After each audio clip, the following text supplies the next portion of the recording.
Hey everybody, Riot Mort here with Riot Wittrock, and we are here for a new mid-set expansion. It is TFT Reckoning Dawn of Heroes. Witty, how excited are you? Yeah, I'm very ready for Dawn of Heroes. Excited for both the systems changes, but all of, as always with the mid set, we've got champs and traits changing out as well, and that's what we'll be talking about today. Yep, so this video is going to go over champs and traits. There'll be a separate video for mechanics. I think I'm going to put this one up first, so the other one will be up second. But yeah, so let's just dive right into it, not keep people waiting. I know a lot of stuff to go into. First off, as always, though, with a mid set, that means things are leaving. So here are the, let's see, 13 champions leaving and 4 traits leaving. Anything jump out to you? Yeah, 13 out to make room for 12 new ones. We'll maybe mention otherwise, or we're dropping a 3 cost, but a good mix here as always. We are starting to prefer some higher cost rotations just to freshen up the game a little bit more. But hopefully this is a good mix. The removals are kind of some bigger chunks that made sense to remove, like Dragon Slayer and Coven, where you can kind of take the whole thing so that players don't have to or learn it at all if they're joining at the mid set, but instead can learn the new stuff. Yeah, let's see. For me, things I'm going to miss here, Warwick and Katarina, as well as I'll always have that fond memory of getting Mordekaiser in the set with you that crazy late night.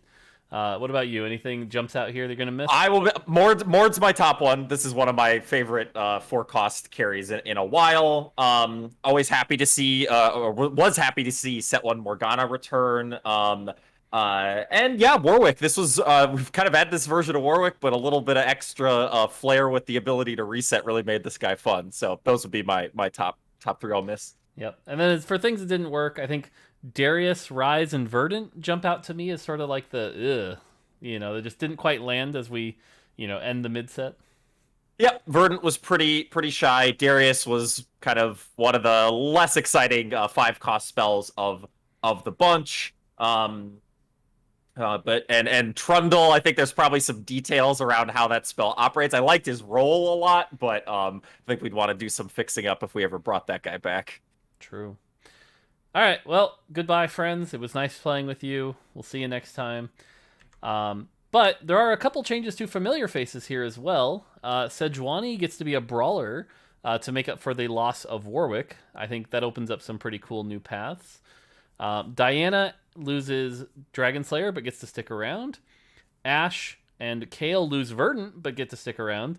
And I think we have to stop there and talk about Kale for a minute because I think when we did that little prediction game on Twitter, I think Kale was definitely the most predicted to be gotten rid of. So what made Kale stick around this time?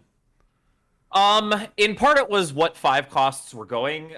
It still made sense to have a 5 cost in redeemed, but we weren't really planning on adding something new to redeemed, and keeping that as one of the simpler structures that was staying the same made sense. Also, at least for me personally, she's still one of the more interesting 5 cost spells in the set. I mean, she can be a little spicy at times, but she's certainly not boring or underperforming. So Fair enough. And then Garen. Garen comes in with our first new trait. Why don't you talk to me about Garen and what's going on with the loss of God King? yeah, so with the dawn of heroes and the good side being victorious, there are no longer 2 God Kings but one.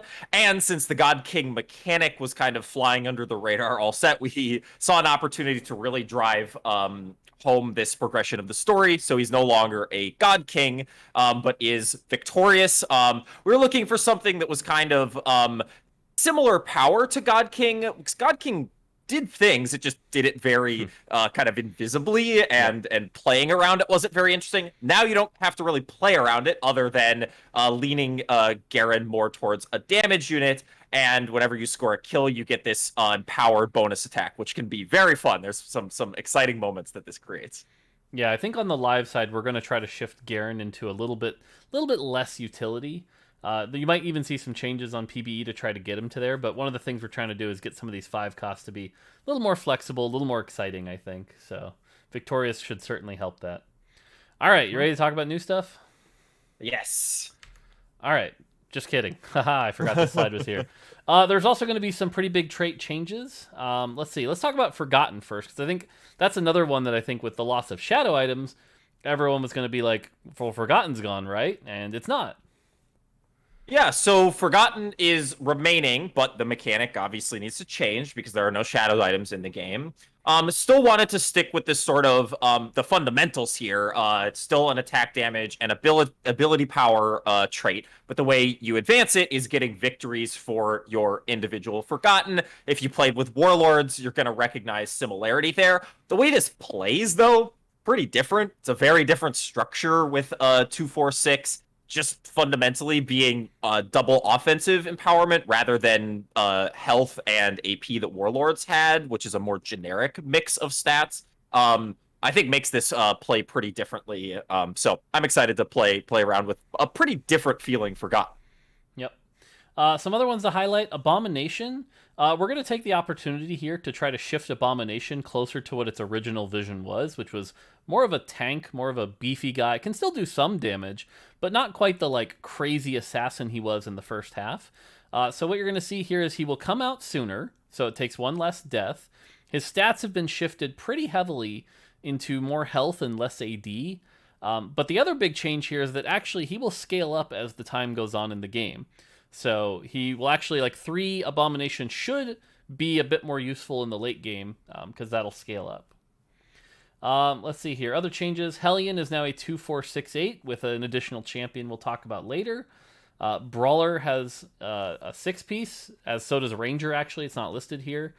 Mystic has a 5-piece because of the new Tome of Traits, which we'll talk about in the other video. And even Revenant gets a bit of a shift. So generally, a lot of these traits are still functioning very similarly, but just different breakpoints, different, chase things to go after. Any other thoughts there, Woody?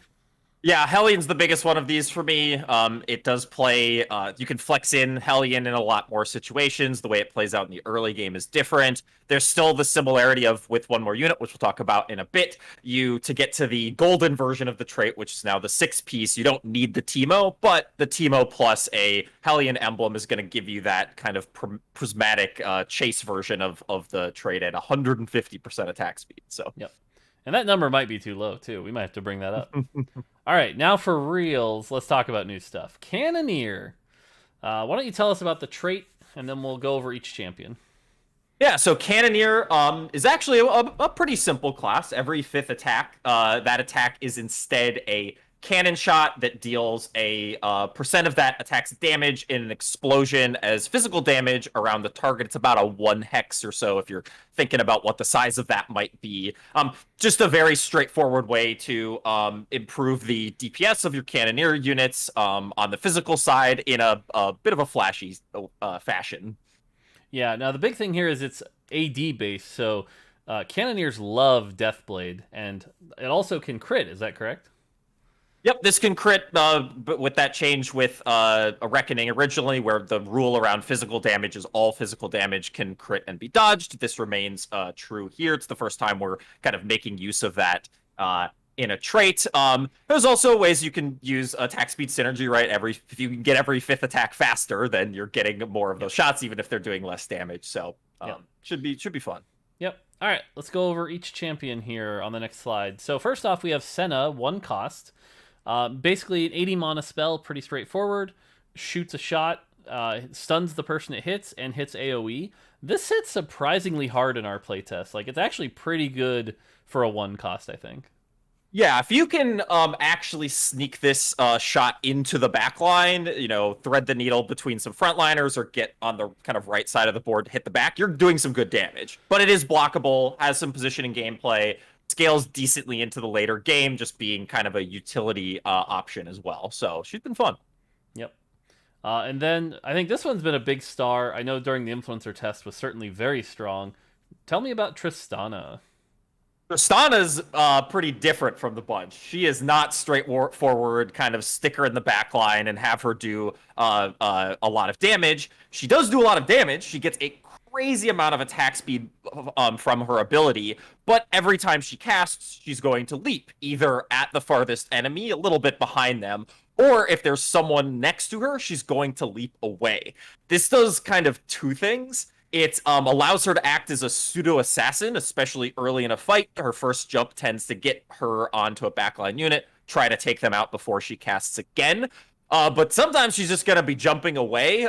It's an interesting mix of can she make the best use out of that damage? Sometimes you kind of don't even want to get that. She's jumping around trying to keep herself safe rather than just raw DPSing. But the amount of attack speed you get from the spell, I think, more than makes up for it.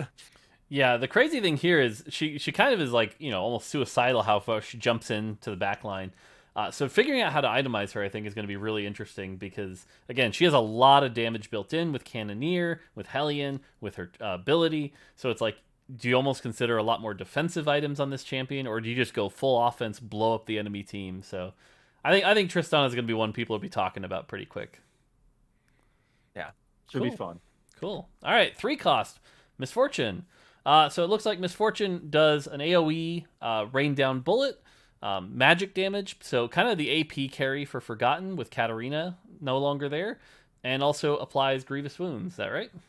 Yep, this is a pretty simple spell, but is important for Cannoneer as a place to get some kind of put your ability power items and get a little bit of that mixed damage. We also had with based on the units removed, a lack of Grievous Wounds in the set, and this was kind of a great place to fit that back in. One of the bigger impacts, I think, is more on Forgotten than Cannoneer here, where Forgotten is losing a lot of its units, and so now this is one of the most fundamental carries in Forgotten. So pretty simple spell, but I think in terms of where she's placed structurally and with the units around her, serves an important role. Yeah, she's definitely the Cannoneer who uses Cannoneer the least. That being said, with all the AD you get from Forgotten, she can still do quite a bit with it. So it's not like useless or anything. It's just definitely not her star trait there. Cool. And then tell us about Lucian. So, Lucian, some people might recognize this, but I guess I'm suspecting a lot won't. This is a reprinted version of his Rise of the Elements edition when he was kind of expansion content with what was it, Soulbound, if I'm remembering the word correctly. So he wasn't in the game for very long. We thought this was a great opportunity to bring this ability back. Mostly physical, but kind of mixed ability as well, doing a good amount of magic damage with those shots. Kind of similar to Senna, this is often going to get blocked by the front line, but if you can get him into a good position where this is pelting the back line, he's going to be doing some serious damage. And then I have to mention that this does work with Cannoneer. So as he's firing those 16 or more shots, since he can get bonus shots with extra attack speed, you're getting a bunch of extra cannon shots as well. So he's a bit risky. His ability's interruptible. So you might want to build Quicksilver or find other ways to keep him safe. But if you do, you're going to get some serious 4-cost level damage. Yeah, this is another champion I'll be interested to see how the itemization path goes. For me, I think Deathblade is definitely one of the better ones, but after that, it gets really tricky. Like you said, is it Quicksilver? Is it GA? Is it more offense? Is it IE? So it'll be interesting to see, but this guy can definitely do a lot of damage. So yeah, I'm excited for IE Jeweled Gauntlet. Trying some like more mixed defensive build. I think is also good. Hodge is probably a good option here as well. So. Yeah, Hodge is really good now after the rework as well. So, yep. All right. So let's talk about the main new trait here, Sentinel. Why don't you tell us about Sentinel? So this is, in terms of units, 8 new units that are all Sentinels, the big kind of vertical trait at the mid-set. First, let's talk about the mechanic. So this is combat start. The Sentinel with the highest health, they gain a shield. That shield is going to pass around to and remain the whole fight whenever the shield is broken from damage or whenever its duration times out. Whenever that shield touches one of your units, they gain bonus stacking attack speed for the rest of combat. So it gives you a mixture of survivability, but also as that's getting passed around, can give you a lot of attack speed on your different units.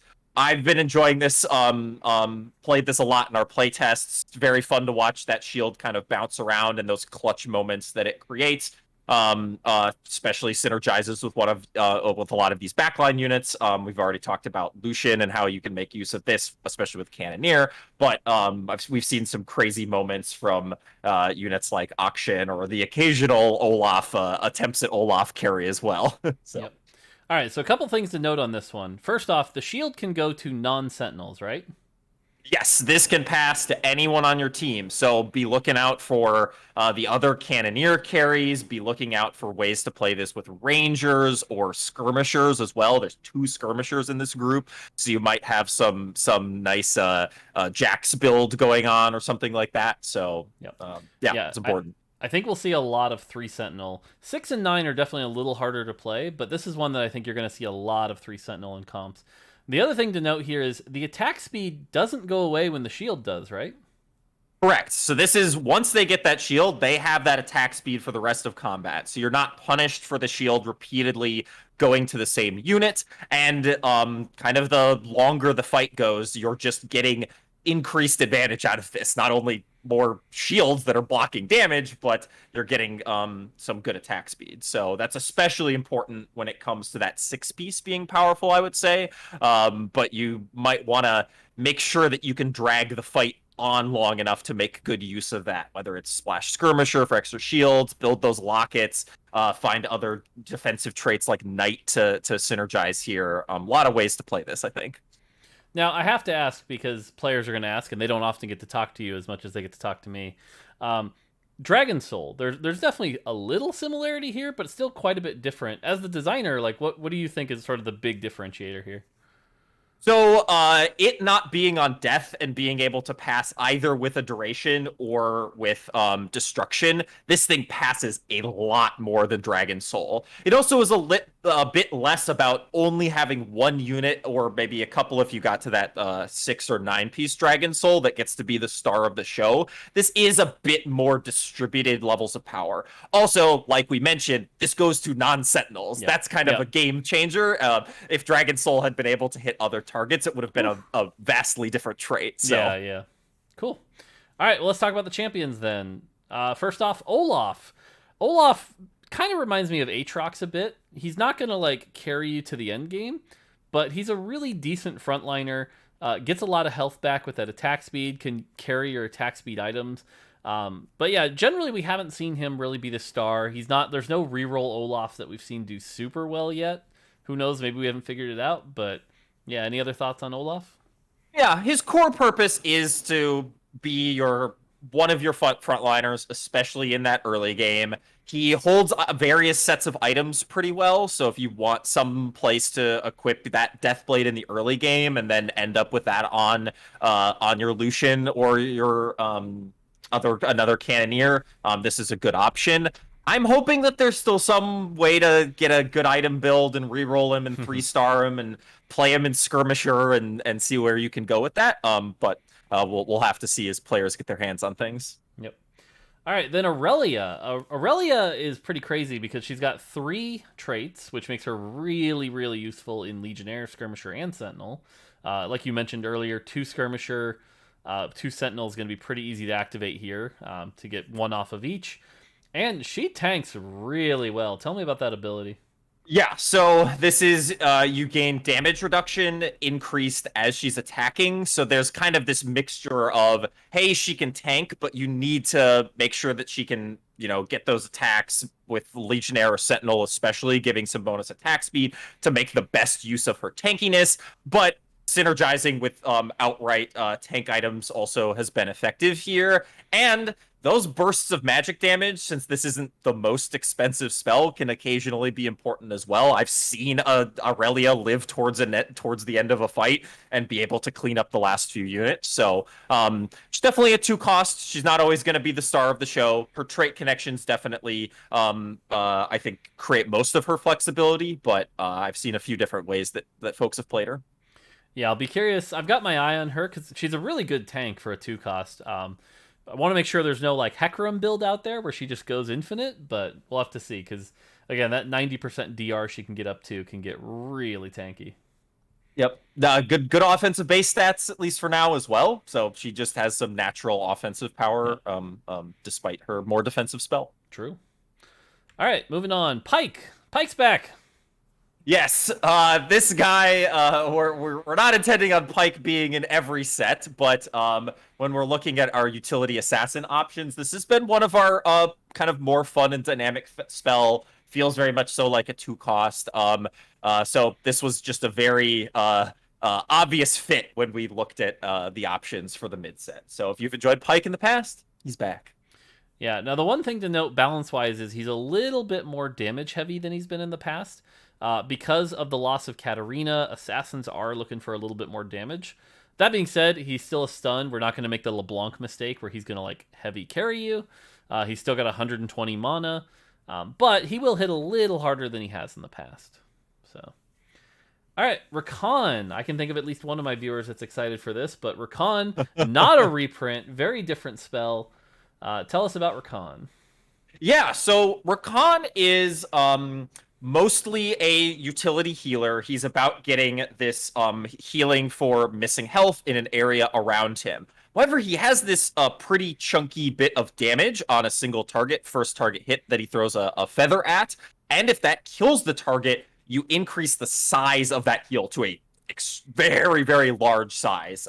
Tends to hit your whole team unless you're really spread out. So you have these ways that you can try to play him without items and just have that utility defense, or investing a bit of that AP or that damage can give you the higher consistency of that healing. 2 hex range as well. Doesn't need to be smack dab on the front row. Can try to keep your actual frontliners like Aurelia and Olaf alive during the fight. Yep. This guy with some good items, because you have to note here both the damage and the heal scales with AP. So this guy can do some real work. Don't be afraid to itemize him. Don't think of him like a Lulu. He can do some real work. Yep, and I've seen this guy 3-start and be extremely scary. You know, approaches that how do I even kill this thing levels of scariness in a fight, but also while doing some damage. But I think that's what makes him feel appropriate for a 3 cost, right? If it was just I can survive and try to tank forever, that tends to be more of a 2 cost profile. So a route to get your damage supplemented as well. Perfect. All right. Galio, very unique one because this is a 6th Draconic, which means 5 Draconic is accessible much earlier. So that's pretty cool. Sentinel as well, and Knight, which I think will surprise some people because it's not a brawler, it's a Knight. But tell me about Galio, the new 4-cost tank. Yeah, so his ability is he, in a large area around him, taunts enemies, gains a large amount of damage reduction. When the effect ends, he deals a moderate amount of damage, more useful with Morello's probably than like a true AP carry, and then gets to restore some of that damage blocked. This is one of our more selfish 4-cost tanks. You know, it somewhat replaces Taric, but not quite because it's so much more about your Galio keeping himself alive than the rest of the team. Also his much more kind of interconnected trait connections, right? Touching on Sentinel and Draconic and Knight. I expect to see this guy in a lot more builds. If you're looking for one of those 4 costs that you're finding yourself on in the mid to late game decently often, I suspect this might be the guy. Just a lot of little ways that you can optimize him. Yeah, I think we're going to see a lot of Galio. He's definitely really tanky and pretty cool. All right, so now we get to talk about one of the 2 new 5 costs. Why don't you tell us about Akshan? Auction is a new 5-cost. If you don't even recognize who that is from League of Legends, that's because he's also being introduced in patch 11.15 in Summoner's Rift. Auction is kind of a daring hero. He doesn't love to just sit on the back line. He likes to get into the action, but also has the ability to keep himself alive. Passively, he shreds armor. This is somewhat to replace Darius's role to do that in the late game and give you some incentive to not always need to like have him be your item carry. But if you want to put items on this guy, he's going to do some serious damage. He swings on his grappling hook towards the farthest enemy, gains attack speed not only while he is swinging, but for a fixed period of time. So even once he lands, he's going to keep that steroid. While he swings, he also continues to shoot, so you're not going to have any DPS downtime. In fact, you're going to get some extra damage out of those moments while he's doing his heroic swings. So this is on the spectrum of, hey, when we have 5 costs, some that are very kind of utility, feel good without items, fit in a lot of comps. He's closer to the side of get some items on this guy, make use of him as that 5 cost DPS champion. So very excited for him. Yeah, the couple things to note here. First off, as you said, he definitely wants items. He's not quite as plug and play. You definitely can if you want the armor pen, but he doesn't actually need his traits that much. Ranger helps him a little, but not a ton. Sentinel 3 is pretty easy to slot in. So if you've got some extra AD items lying around, or you hit this guy at level 7, really consider investing in him. The other thing to note here is that it doesn't really show it here, but if you do happen to 3-star this guy, we made sure it's pretty satisfying. So hopefully that should be something to look forward to. Yeah, ready for those 3-star clips. So. Yep. All right, 2 more champions to go here that are not part of our 2 new traits. The first one is one I've been doing pretty well with on our playtests. Fiddlesticks, Abomination Revenant Mystic. This guy has some nutty traits and a nutty ability. Yeah, so kind of unrelated to anything that's going on in Sentinel or Cannoneer, but in a very splashy way. If you've been playing the initial bits of Reckoning, you know how impactful having these 3 traits in a late game unit can be. He serves a more damage-focused role. He's going to do damage in an area, blinking forward when he does so, very reminiscent of his ultimate ability on Summoner's Rift, if you're familiar with Crowstorm. He's going to be able to extend that duration and get some healing as he's killing things, which is even more incentive to load this guy up with some damage items. But he's got some risk to him as well. Only that 2-hex range, relatively expensive mana cost, and hard to get recast, but has that Revenant that can be very important to create that consistency, and Mystic, which can not as focused keep your fiddlesticks alive, but is another reason to find him in various late game comps. Yeah. Hopefully you can back me up on this, but I've been doing really well with our playtests on this guy. I'm loving the late game Revenant comp with this, Ivern, Volibear. You can go 4 with Nocturne as well, or if you get an emblem, as well as the 4 Abomination. And with the right items, this guy can do a lot of damage. And the thing to note is his spell keeps going during the Revenant state. Very reminiscent of some of those old GA spells. So he can definitely be a little frustrating, but I mean, he's Fiddlesticks. He's scary as hell. So I'm loving this guy, though. Yeah, this is one that I expect less experienced players to take a little longer to pick up on, because recognizing that you're supposed to be playing a Fiddlesticks game, I think a lot comes down to, as soon as you see a Fiddlesticks in your shop, going, wait a minute, what's the state of my items? What's the state of my economy, right? Like, am I going to be able to have a later game Revenant Mystic board? Is there a way I can fit in Abomination into that? So definitely I would take a pause when you see this guy in your shop and go, hey, even though I might have nothing to do with his traits right now and be on a certain plan, it might still be a good option to transition into this. Yep. All right, so that leads us to our final champion, a 5 cost, and I've been hyping this one up a little bit because I think this might be the single most flexible 5 cost we've ever made. Let's talk about Gwen and Inanimate. Yeah, so somewhat similar to Fiddlesticks, but maybe taken to even a higher level of extreme. We have Gwen. Gwen, first we'll talk about Inanimate. So Inanimate is, at the start of combat, she creates a mist zone around herself and grants all allies damage reduction while they remain in the mist. An important part of this is not for Gwen very much. We'll talk about her spell in a second, but she tends to not make great use of this. You need to think about, hey, do I need to protect a certain portion of my team?